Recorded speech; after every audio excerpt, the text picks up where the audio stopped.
Jonesy and Amanda. Jam Nation. Well, we all know we live in a time where the world seems very divided in every facet of political debate. Friends are turning against friends, family members are falling out over individual beliefs. But a show coming to SBS looks to try and turn that around in a trailblazing social experiment. It's called The Swap, and it follows what happens when 12 students and families from very different cultures and religions and backgrounds are thrown into each other's worlds.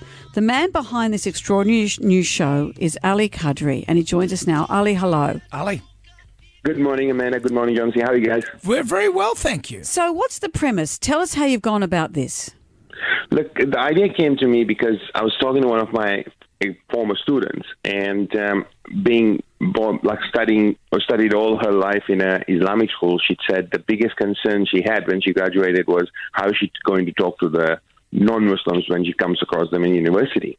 And it clicked in my head that, we are in a multicultural community, we are in a multicultural country, but sometimes we all grow up in our silos.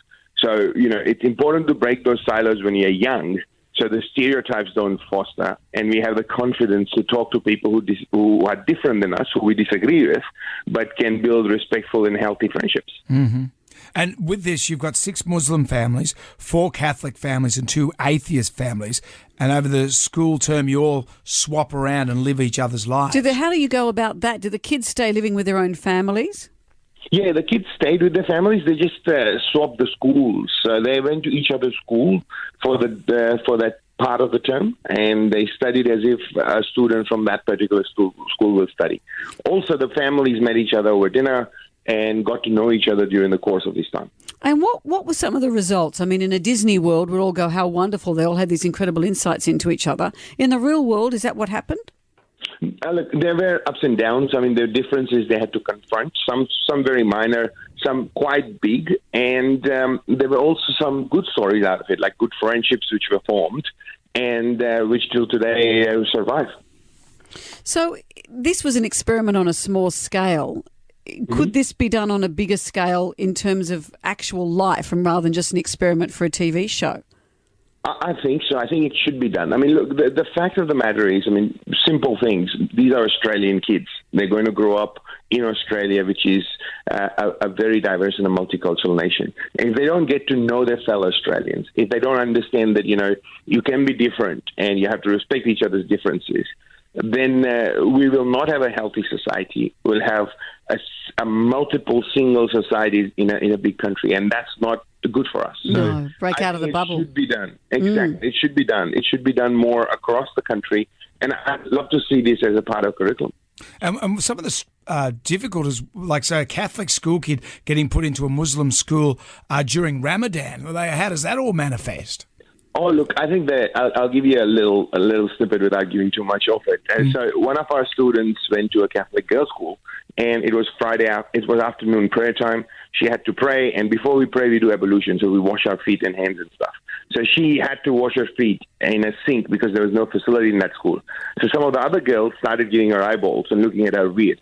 Her buddy Eliza stood guard and gave eyeballs back to protect her friend. Oh, so that's cool. So her new buddy, you mean? Yeah, her new buddy, from that school. Yeah. And that was just in a friendship of 2 weeks. They understood each other, and they felt the need to protect somebody else's right to practice faith. And this is, why Australia should be all around the world, because I think that's what we do really well as Australians. Well, we don't always. Yeah, but I think once we understand a situation, no matter who you are, Muslim, gay, whatever, everyone, once you meet someone of a certain persuasion, you instantly have empathy for what that person goes through. Do you find that? Look, I think we do, but Jonesy, there's still a lot of places where there is biases, and you see that all the time. Against all sorts of differences. You hear that from sometimes quite influential people when they come up and mock Muslims in a parliament house. We've seen that before. We've seen some politicians making outrageous statements. We've seen some casual racism on the street. We've seen Islamophobia, homophobia, all sorts of ills in our society as well. So I think it's important that we keep on watering this tree of unity. and it will grow into something beautiful and make sure that the weeds of hatred are never going to come near it. I love it. There's a lot of metaphors there. Water the tree of unity so it doesn't grow into hatred. Love it. I love it. This is going to be an amazing show. It's called The Swap. It premieres tonight at 8:30 on SBS and SBS On Demand. Ali Kadri, thank you for joining us. Thanks for having me, guys.